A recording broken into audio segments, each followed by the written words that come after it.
Hare Krishna. Hare Krishna. Welcome.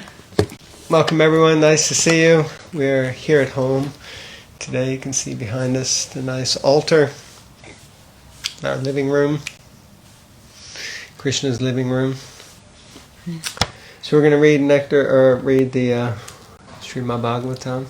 Canto 2, Chapter 1, Text 18. The chapter is the first step in God realization. So we'll say the invocation.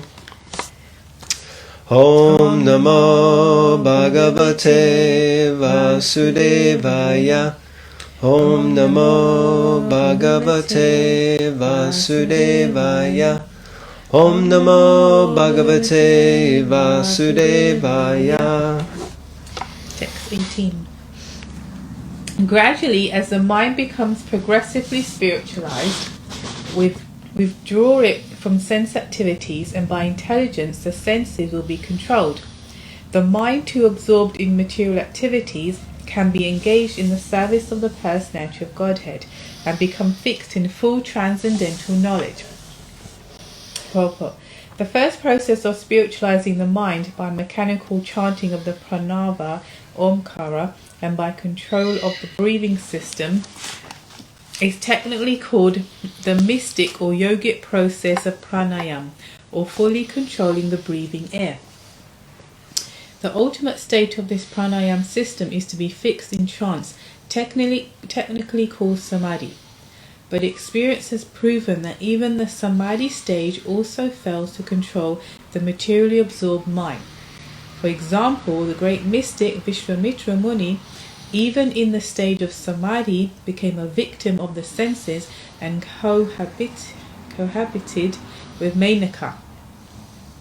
History has already recorded this.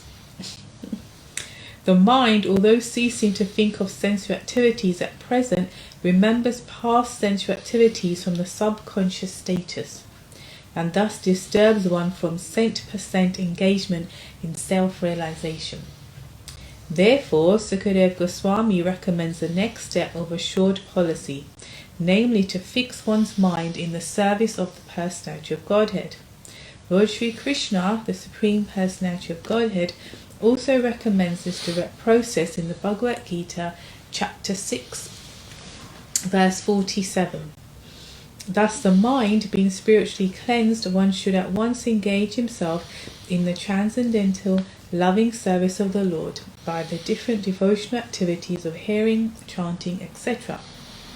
If performed under proper guidance, that is the surest path of progress even for the disturbed mind.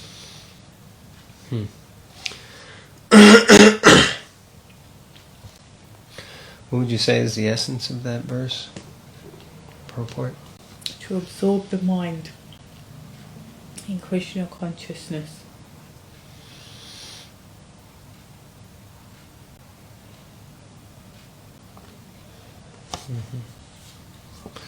Yeah, it's about absorbing the mind. Okay. Text 19. Thereafter you should meditate upon the limbs of Vishnu one after another without being deviated from the conception of the complete body. Thus the mind becomes free from all sense objects. There should be no other thing to be thought upon. Because the Supreme Personality of Godhead, Vishnu, is the ultimate truth, the mind becomes completely reconciled in Him only.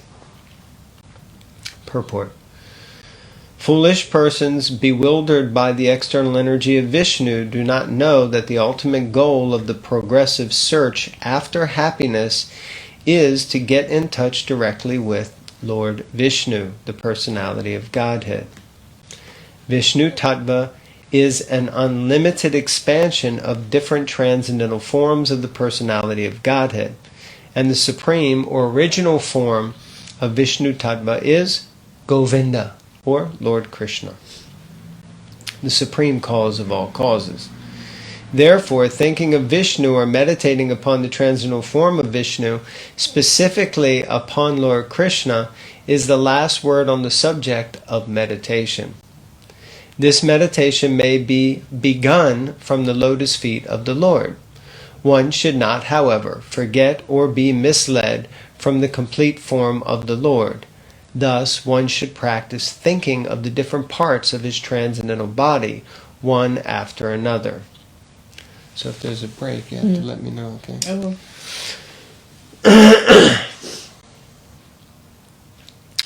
Here, in this verse, it is definitely assured that the Supreme Lord is not impersonal. He is a person, but his body is different from those of conditioned persons like us. Otherwise, meditation beginning from the pranav, Omkar, up to the limbs of the personal body of Vishnu would not have been recommended by Shukadeva Goswami for the attainment of complete spiritual perfection. Yes. Huh? That's it. The Vishnu forms of worship in great temples of India are not, therefore, arrangements of idol worship, as they are wrongly interpreted to be by a class of men with a poor fund of knowledge. Rather, there are different spiritual centers of meditation on the transcendental limbs of the body of Vishnu. The worshipable deity in the temple of Vishnu is identical with Lord Vishnu by the inconceivable potency of the Lord. Therefore, a neophyte's concentration or meditation upon the limbs of Vishnu in the temple, as contemplated in the revealed scriptures, is an easy opportunity for meditation for persons who are unable to sit down tightly at one place and then concentrate upon pranava omkara, or the limbs of the body of Vishnu, as recommended herein by Sukadeva Goswami, the great authority. The common man can benefit more by meditating on the form of Vishnu in the temple than on the Omkara, the spiritual combination of A-U-M, Om, as explained before. There is no difference between Omkara and the forms of Vishnu, but persons unacquainted with the science of the Absolute Truth try to create dissension by differentiating between them. Here it is indicated that the Vishnu form is the ultimate goal of meditation, and as such it is better to concentrate upon the forms of Vishnu than on impersonal Omkara. The latter process is much more difficult than the former. So basically the essence of this is that that worship on the personal form of the Lord is higher than worship on the impersonal form. Both are fine, as recommended by Shukadeva Goswami, but it's easier and higher, or better, in one sense, to focus on the personal forms of the Lord, of which there are many. So, like that. Is that what you got out of it? Anything? Yeah, it's easier to focus on a personal form because we can relate to that as well. Easier. You can relate to people, and then to sit there and try to, like it's explained, externally shut off the mind and senses and try to focus on a sound. I mean, we can even do it as an experiment now, and it wouldn't last long. We wouldn't be able to do it without thinking of something else or thinking, okay, this is boring. So it's like a very easy get out clause, get out this material world clause. I like this point Prabhupada makes. He says, the Vishnu forms of worship in great temples of India are not, therefore, arrangements of idol worship, as they are wrongly interpreted to be by a class of men with a poor fund of knowledge. Rather, they are different spiritual centers of meditation on the transcendental limbs of the body of Vishnu.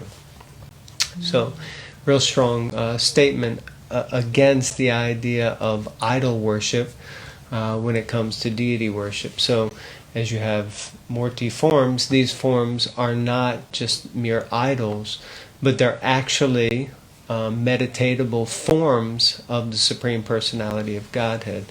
So this is different from just meditating on some idol. Text 20. One's mind is always agitated by the passionate mode of material nature and bewildered by the ignorant mode of nature. But one can rectify such conceptions by the relation of Vishnu and thus become pacified by cleansing the dirty things created by them. But one can rectify such conceptions by the relation of Vishnu and thus become pacified by cleansing the dirty things created by them. Purport. Persons generally conducted by the modes of passion and ignorance cannot be bona fide candidates for being situated in the transcendental stage of God realization. Only persons conducted by the mode of goodness can have the knowledge of the supreme truth. Effects of the modes of passion and ignorance are manifested by too much hankering after wealth and women. And those who are too much after wealth and women can rectify their leanings only by constant remembrance of Vishnu in his feature composed of impersonal potencies. Generally, the impersonalists or monists are influenced by the modes of passion and ignorance. Such impersonalists think of themselves as liberated souls, but they have no knowledge of the transcendental personal feature of the Absolute Truth. Actually, they are impure in heart on account of being devoid of knowledge of the personal feature of the Absolute. In the Bhagavad Gita, it is said that after many hundreds of births, the impersonal philosopher surrenders unto the personality of Godhead. To acquire such a qualification of God realization in the personal feature, the neophyte impersonalist is given a chance to realize the relation of the Lord in everything by the philosophy of pantheism. Pantheism in its higher status does not permit the student to form an impersonal conception of the Absolute Truth, but it extends the conception of the Absolute Truth into the field of the so-called material energy. Everything created by the material energy can be dovetailed with the Absolute by an attitude of service, which is the essential part of living energy. The pure devotee of the Lord knows the art of converting everything into its spiritual existence by this service attitude, and only in that devotional way can the theory of pantheism be perfected. So do we know what pantheism is? No. So the textbook definition is, first, pantheism is a doctrine which identifies God with the universe. So, like a universal form. Or regards the universe as a manifestation of God. That's also quite simple to accept. Or definition 2, that the worship of or tolerance of many gods. So that's how I had understood it. Pantheism meant worship of many gods. So with that in mind, what is this propagating?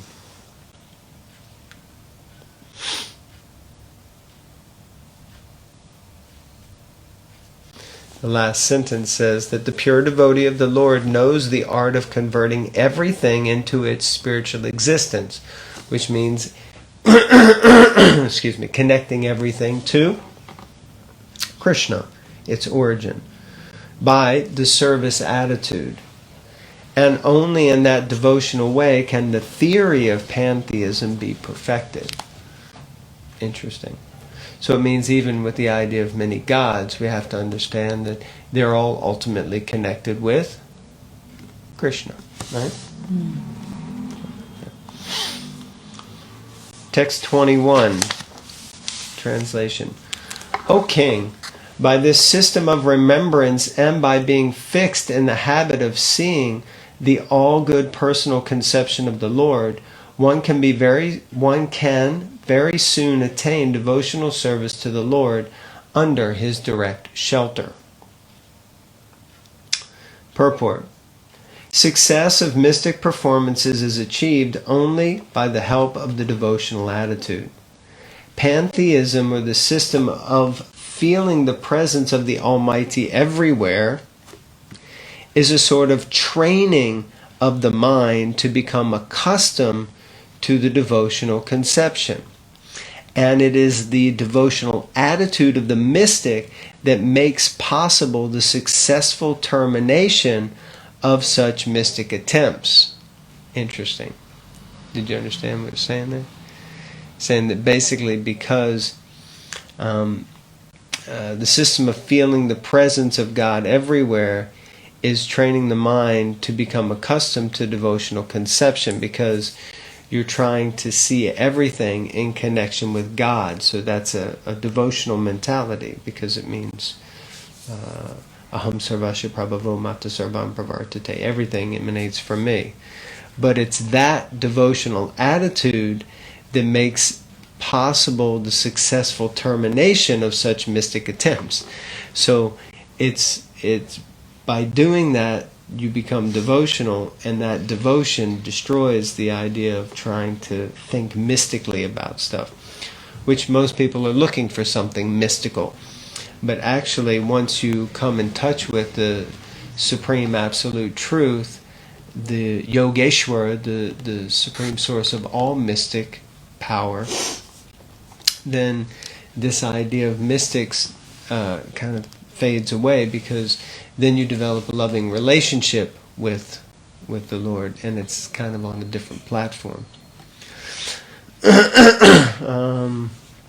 One is not, however, elevated to such a successful status without the tinge of mixture in devotional service. The devotional atmosphere created by pantheistic vision develops into devotional service in later days, and that is the only benefit for the impersonalist. It is confirmed in the Bhagavad Gita 12.5 that the impersonal way of self-realization is more troublesome, because it reaches the goal in an indirect way. Although the impersonalist also becomes obsessed with the personal feature of the Lord after a long time. Text 22. The fortunate King Parikshit, inquiring further, said, O Brahmana, please describe in full detail how and where the mind has to be applied, and how the conception can be fixed, so that the dirty things in a person's mind can be removed. Jai, great question. Purport. The dirty things in the heart of a conditioned soul are the root cause of all troubles for him. A conditioned soul is surrounded by the manifold miseries of material existence, but on account of his gross ignorance he is unable to remove the troubles due to dirty things in the heart, accumulated during the long prison life in the material world. He is actually meant to serve the will of the Supreme Lord, but on account of the dirty things in the heart, he likes to serve his concocted desires. These desires, instead of giving him any peace of mind, create new problems and thus bind him to the cycle of repeated birth and death. These dirty things of fruitive work and empiric philosophy can be removed only by association with the Supreme Lord. The Lord, being omnipotent, can offer his association by his inconceivable potencies. Thus, persons who are unable to pin their faith on the personal feature of the Absolute are given a chance to associate with his Virat Rup, or the cosmic impersonal feature of the Lord. The cosmic impersonal feature of the Lord is a feature of his unlimited potencies. Since the potent and potencies are identical, even the conception of his impersonal cosmic feature helps a conditioned soul to associate with the Lord indirectly, and thus gradually rise to the stage of personal contact.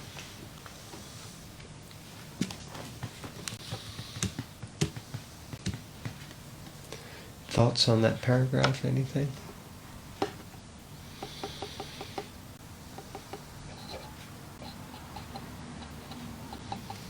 Yeah, we have to get rid of the dirty things in the heart. It's not going to be easy. At least not for me.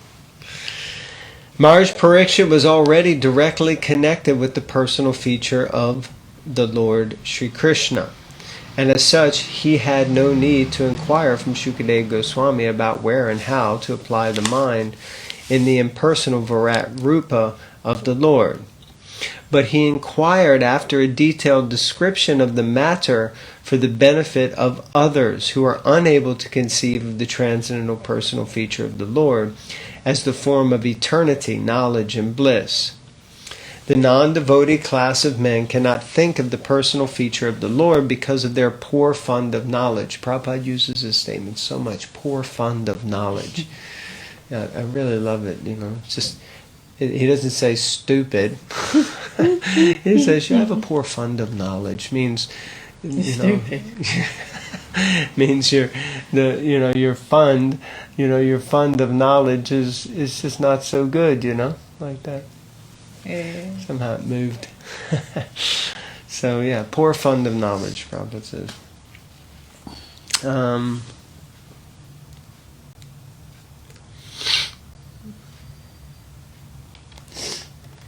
Yes, but he inquired after a detailed description, and Shukadeva Goswami is explaining this not for Maharaj Parikshit because he knows Maharaj Parikshit has already had contact with the Supreme Personality of Godhead directly within the womb.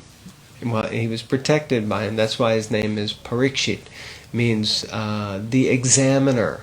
One who's always looking, he's always trying to find where is that person who protected me in the womb, like that.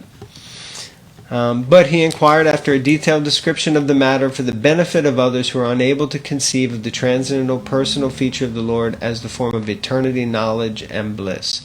The non-devotee class of men cannot think of the personal feature of the Lord. Because of their poor fund of knowledge, the personal form of the Lord, like Ram or Krishna, is completely revolting to them. They have a poor estimation of the potency of the Lord. In the Bhagavad Gita 9:11, it is explained by the Lord himself that people with a poor fund of knowledge deride the Supreme Personality of the Lord, taking him to be a common man. Such men are ignorant of the inconceivable potencies of the Lord. By the inconceivable potency of the Lord, he can move in human society or any other society of living beings and yet remain the same omnipotent Lord without deviating in the slightest from his transcendental position. So, for the benefit of men who are unable to accept the Lord in his personal eternal form, Maharaj Parikshit inquired from Shukadeva Goswami how to fix the mind on him in the beginning, and the Goswami replied in detail as follows. So Maharaj Parikshit is not asking this question for himself, but he's taking up time of his last 7 days of his life to make inquiries that can benefit some of the sadhus or sages who have gathered there that may be impersonalists. So it's a very potent statement. Text 23. Sukadeva Goswami answered, one should control the sitting posture, regulate the breathing process by the yogic pranayam, and thus control the mind and senses, and with intelligence apply the mind to the gross potencies of the Lord, called the Virat Rup. Purport. The materially absorbed mind of the conditioned soul does not allow him to transcend the limit of the bodily conception of self, and thus the yoga system for meditation, controlling the sitting posture and breathing process and fixing the mind upon the Supreme, is prescribed in order to mould the character of the gross materialist. Unless such materialists are able to cleanse the materially absorbed mind, it is impossible for them to concentrate upon thoughts of transcendence. And to do so, one may fix one's mind on the gross material or external feature of the Lord. The different parts of the gigantic form of the Lord are described in the following verses. The materialistic men are very anxious to have some mystic powers as a result of such a controlling process. But the real purpose of yogic regulations is to eradicate the accumulated dirty things like lust, anger, avarice, and all such material contaminations. If the mystic yogi is diverted by the accompanying feats of mystic control, then his mission of yogic success is a failure. Because the ultimate aim is God realization. He is therefore recommended to fix his gross materialistic mind by a different conception, and thus realize the potency of the Lord. As soon as the potencies are understood to be instrumental manifestations of the transcendence, one automatically advances to the next step, and gradually the stage of full realization becomes possible for him.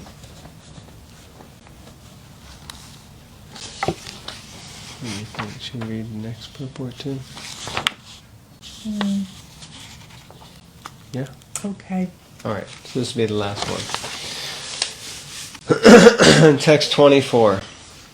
The gigantic manifestation of the phenomenal material world as a whole is the personal body of the Absolute Truth, wherein the universal resultant past, present, and future of material time is experienced. Let's read that again. The gigantic manifestation of the phenomenal material world, so that means the world we live in, the material world, as a whole, is the personal body of the Absolute Truth. So the material world, the construct of the material world, is the personal body of God, wherein the universal resultant past, present, and future of material time is experienced. Okay. So basically, within the material world, we experience past, present, and future. And all of that is happening, more or less, in the body, in the material gross body of the Lord, or a gross understanding of the body of the Lord. Purport. Anything, either material or spiritual, is but an expansion of the energy of the Supreme Personality of Godhead, and as stated in the Bhagavad Gita 13:13, the Omnipotent Lord has his transcendental eyes. 13:14, interesting. Oh yeah, yeah, that's probably the correct one. I think that is the most updated version. So what was it? Bhagavad Gita, right? Yeah, 13:13 or 13:14. Yeah, well, 13:13 is right after that verse. So I should not explain that knowledge known by which you taste eternal Brahman, the spirit beginningless and subordinate, lies beyond the cause and effect of the material world. Eyes, heads. There, it's 14. Okay. Everywhere are his hands and legs, his eyes, heads, and faces, and he has ears everywhere. In this way, the Supersoul exists, pervading everything. There you go. The Omnipotent Lord has transcendental eyes, heads, and other bodily parts distributed everywhere. He can see, hear, touch, and manifest himself anywhere and everywhere. For he is present everywhere as the Supersoul of all infinitesimal souls, although he has his particular abode in the absolute world. The relative world is also his phenomenal representation because it is nothing but an expansion of his transcendental energy. Although he is in his abode, his energy is distributed everywhere, just as the sun is localized as well as expanded everywhere, since the rays of the sun, being non-different from the sun, are accepted as expansions of the sun disk. In the Vishnu Purana, it is said that as fire expands its rays and heat from one place, similarly the Supreme Spirit, the Personality of Godhead, expands himself by his manifold energy everywhere and anywhere. The phenomenal manifestation of the gigantic universe is only part of his Virat body. Less intelligent men cannot... Okay. Less intelligent men cannot conceive of the transcendental or spiritual form of the Lord, but they are astounded by his different energies. Just as the Aborigines are struck with wonder by the manifestation of lightning, a gigantic mountain, or a hugely expanded banyan tree. The Aborigines praise the strength of the tiger and the elephant because of their superior energy and strength. The Asuras cannot recognize the existence of the Lord, although there are vivid descriptions of the Lord in the revealed scriptures.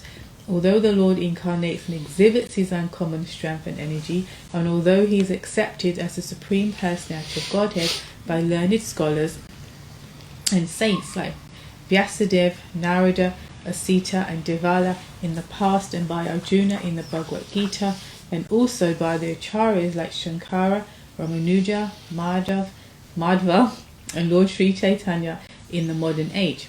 The Asuras do not accept any evidential proof from the revealed scriptures, nor do they recognize the authority of the great Acharyas. They want to see with their own eyes at once. Therefore, they conceive the gigantic body of the Lord as Virat, which will answer their challenge, and since they are accustomed to paying homage to superior material strength, like that of the tiger, elephant and lightning, they can offer respect to the Virat root. Lord Krishna, by the request of Arjuna, exhibited his Virat root for the Asuras. A pure devotee of the Lord, being unaccustomed to looking into such a mundane, gigantic form of the Lord, requires special vision for the purpose. The Lord therefore favoured Arjuna with special vision for looking into his Virat root, which is described in the 11th chapter of the Bhagavad Gita. This Virat Rupa of the Lord was especially manifested not for the benefit of Arjuna, but for that unintelligent class of men who accept anyone and everyone as an incarnation of the Lord, and so mislead the general mass of people. For them, the indication is that one should ask the cheap incarnation to exhibit his Virat Rupa and thus be established as an incarnation. Cheap incarnation. The Virat Rupa manifestation of the Lord is simultaneously a challenge to the atheist and a favour for the Asuras, who can think of the Lord as Virat and thus gradually cleanse the dirty things from their hearts in order to become qualified to actually see the transcendental form of the Lord in the near future. This is a favour of the all-merciful Lord to the atheists and the gross materialists. Interesting. So, Prabhupada saying here in the purport that Virat Rupa is simultaneously a manifestation to challenge the atheists, and at the same time favors the Asuras, because it can give them an opportunity to think of the Lord, to meditate on his Virat Rupa, so these unwanted things get removed from the heart. But he also mentioned that the Virat Rupa is the form that if you ever have someone who claims to be an incarnation, any incarnations out there, please show us your universal form. Oh, someone raised their hand. Yeah. Okay, I think Gopi Baba is an incarnation. Incarnation of Gopi Baba. Okay, Hari Hari. Thank you very much for tuning in. Remember, we have this special... Did you mark it? Why don't you get it? Okay, keep going. We have this special version of the Srimad Bhagavatam, which has a very wonderful and beautiful cover, which is very unique and special to London. So this is Londonishwar, Radha Londonishwar on the front. So anyone out there who wants, specifically, this is second canto part 1. Anyone who doesn't have a copy and would like one, you can just message us below and we will get one out to you. Yes. Otherwise, if you want a whole set of Srimad Bhagavatams, we'll sort that out for you too. Hare Krishna. Hare Krishna. Srila Prabhupada ki jai. Grantharaj Srimad Bhagavatam ki jai.